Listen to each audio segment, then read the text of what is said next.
Oh God, why did I take such a big bite? Away the lads. And it's called a pantomime. I thought I was going to a mime show.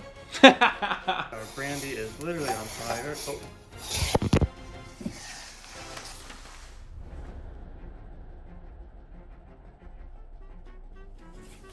Hi, I'm Tom. I'm from the UK, land of train station pasties, Victoria Beckham, driving on the left, and David Attenborough. And I'm Jeff. I'm from the US, land of Twinkies, the NFL, and the good old Electoral College. And this is Brits versus Americans. Festive edition. We still need to bring content to you, but we are doing it from the safety of our own homes, as you can see. High five, Tom. Did that work? See? Magic. Movie magic, amazing.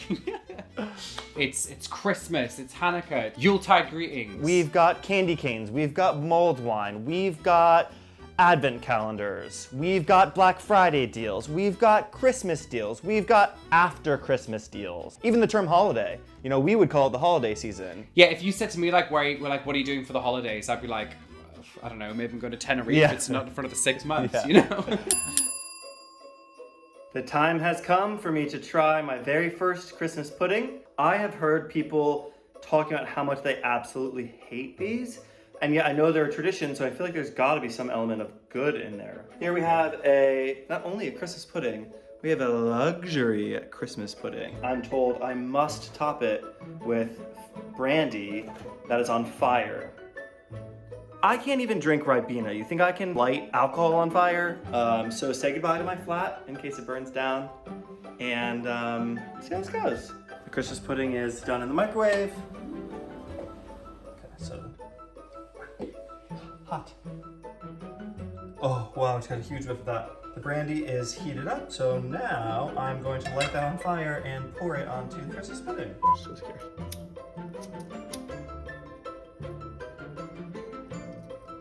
Going.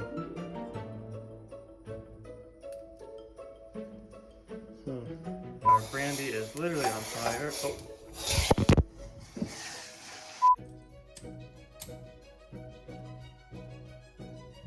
Oh, that caught on fire so quickly. Wow, it's on fire.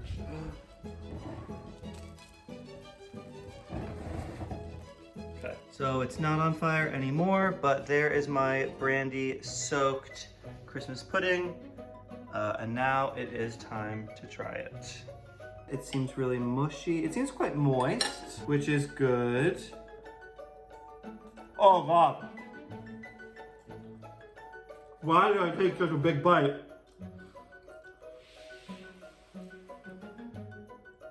I did not expect such a cute little Christmas cake to have so much flavor. Yeah, the inside of the cake is much better than the outside because of the brandy, but it's not good. Yeah, I hate it. I was gonna say I don't hate it, I hate it. Apologies to the UK for insulting a tradition of yours. You guys can keep your Christmas pudding, and I'm a bounce. Christmas markets are barely even a thing in the US. So like the idea of a big, grand European Christmas market, that doesn't really exist in the US. I think some places are starting to have it and starting to pick up on the trend. Back up home in Newcastle where I come from, it's often like, you get like bratwurst sausages and you can buy like, I don't know, like wood carved stuff. You know, it's like a fair, but like with games and like you said, bratwurst and like live music and a Bavarian tent, like all this stuff. It's so fun. Speaking of that, we have such a tradition here of like live entertainment, like pantomimes. Have you ever been to one of them? I've been to a panto, and it's called a pantomime. So I thought I was going to a mime show. Did you really? You just thought someone would come out and like absolutely give it all there? Well, this is the thing. So I think if someone's going to go to a pantomime for the first time, you need to be told a few things. Like when like the baddie, like the bad character comes out, you're supposed to like boo at him, and then there'll be a bit where like someone on stage goes like, "Oh no, he didn't," and then do you know? Oh yes, he did. There it is. See, you got it. You got it.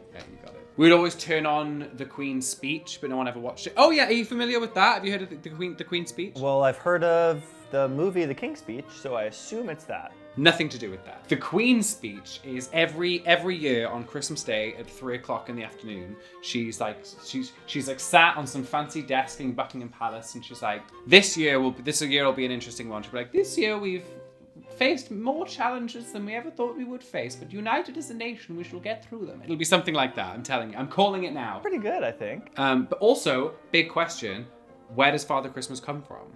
The North Pole, right? No, Lapland. That's where I would say he comes from. But Santa lives in the North. So, like, when you guys are talking about, like, Santa, you think he actually lives in Lapland, Finland? Yeah, that's like what they tell us. It's like Santa Claus lives in Lapland, which is like up in Finland, and it's like really cold, and he lives somewhere in like the dark mountainy bit of Finland. Yeah. You guys aren't told he's from the North Pole? That's so weird. Mrs. Claus, is she a character in your story time? Yes, yeah, she exists. I don't think about her much because she doesn't bring me stuff, so she's less on the mind. Yeah, true.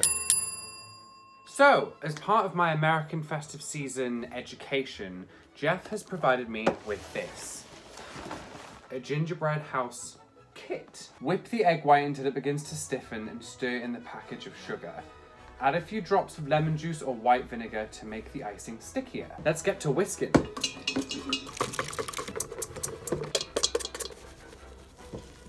Buteus. Why is this so? What's wrong with me? What is wrong with me? Great, well, we're off to a horrible start. What even was that I just did? Oh my god. Oh my god. Come on, Tom, it's just icing. You can do this. Oh god. Piping bag is ready after a fashion. Fill the 4 gaps in the square foundation base with icing and insert the large A-shaped gingerbread pieces.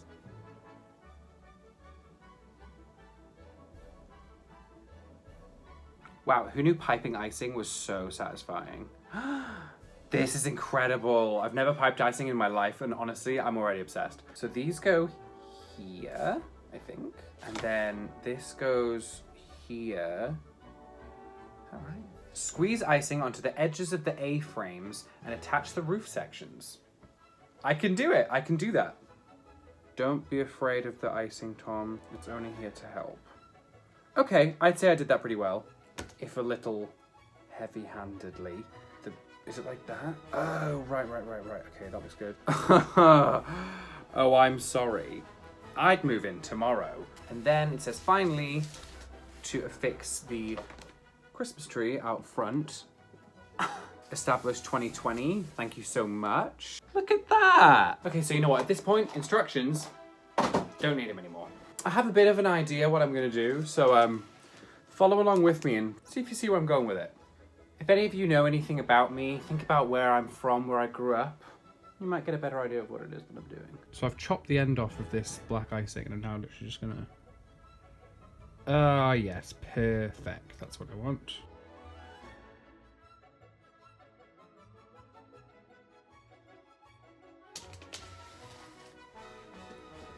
Away the lads! I literally have a degree in graphic design. Can you tell?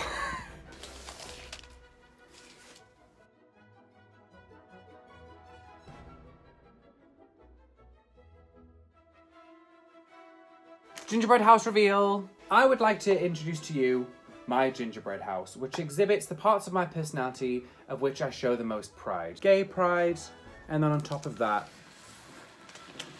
we've got Geordie pride. I'll be honest, not a football fan, but I, as a Geordie person, am incredibly proud of my heritage, and what better way to represent Geordie culture than with the NUFC strip. So that's the story there. I'm honestly buzzing about this. I think it came out great.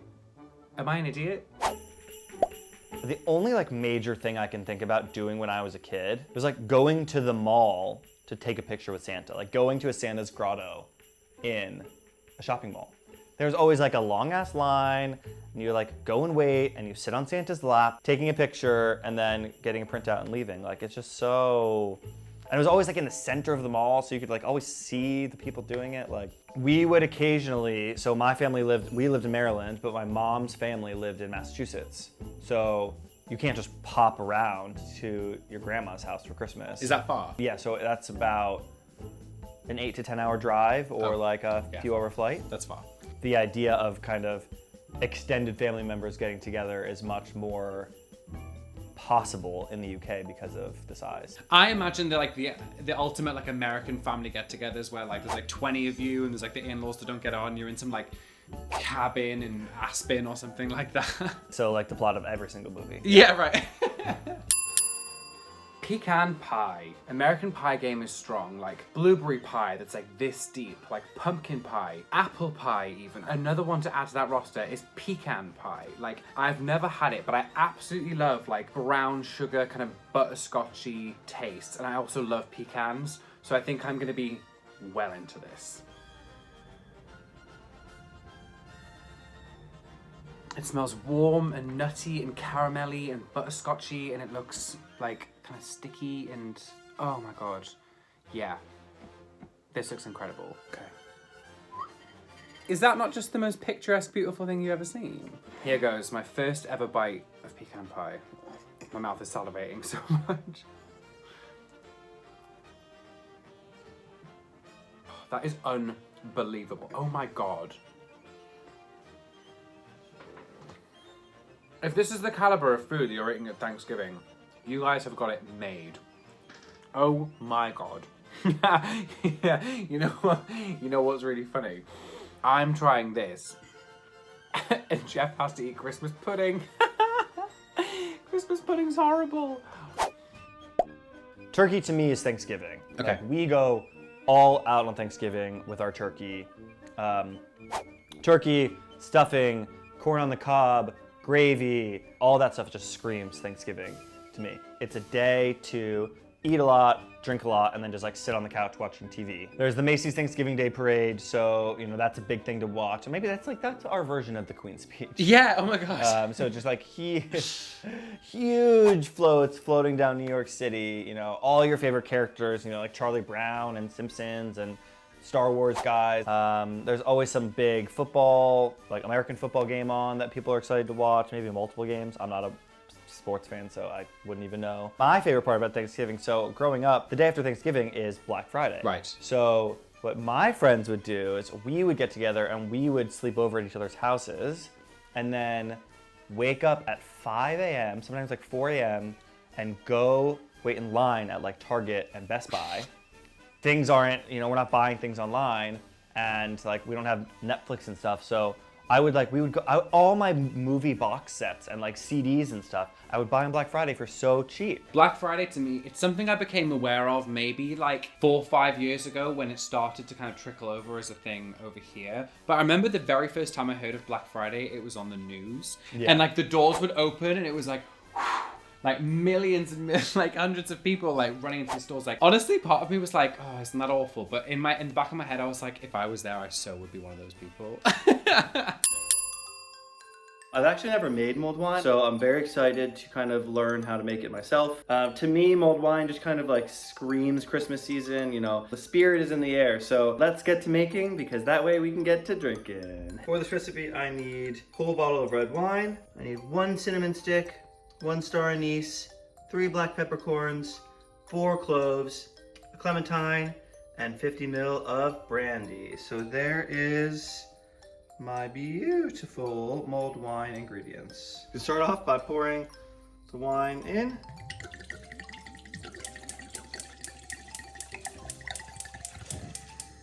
Putting it on a very low heat. You need to bring this to a little simmer. Add in the 1 cinnamon stick, 1 star anise, 3 peppercorns, 4 cloves. Mix those around. Gonna take the clementine slices, get those in there.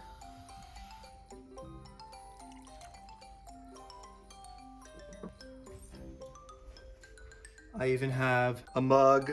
I'm going to ladle it into that. And there we go. Mulled wine is made. You can even see the steam. It doesn't smell as spiced as I would have hoped for.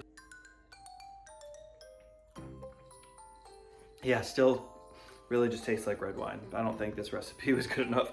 I think next time I would add in more of the spices, but it's nice to have a bit of a winter market here at home since I won't be going to any this year. Yum. Cheers. Merry Christmas. I would always, every single time, every Christmas, have turkey. And you maybe not so much on Christmas Day? Yeah, so turkey is our Thanksgiving food. Yeah, like my family, we always did a Christmas ham. You do Christmas ham, like the But, glaze with like yeah. the peppercorns or whatever, cloves in it? Yep. Thanksgiving is all about the turkey. It's not the primary meat for Christmas. What is a mince pie? What is in a mince? Is it sweet or is it savory? What's in it? Mince pies aren't a thing in the US. Really? Yeah. Oh. A mince pie is like short crust pastry. And then this is where it also gets a bit confusing. The stuff inside of a mince pie is called mince meat, but it isn't meat. I don't know exactly what it is, but it's like currants, I think, and like lemon peel, orange rind, and like spices. It's a sort of like, it's kind of like a spicy jam almost. That's called mince meat. So no mince pies are made with meat. Not now. I do think like way back when, in like medieval times, mince pies were made with like pork or beef that was like spiced. But I think nowadays it's transformed into like a purely like a sweet thing. Like you have it with like brandy cream or like ice cream or something like that. I can't believe you don't have mince pies. That's like one of the cornerstones of my Christmas time. Yeah, no, we don't have them. And I did not know what I was eating the very first time I ever had one because I wasn't sure if it was meat or not. Because the holidays are such a family-focused tradition, like if we had gotten a different American and a different Briton here, the conversation still would have been totally different. I am ready to continue drinking some mulled wine. I'm ready to never have Christmas pudding ever again. Yes, and I'm gonna go make myself a gingerbread cathedral. It's time to level up. Merry Christmas and happy holidays, everybody. See you in the new year. Bye. Yeah? Yeah. Cool. Cute. Cut.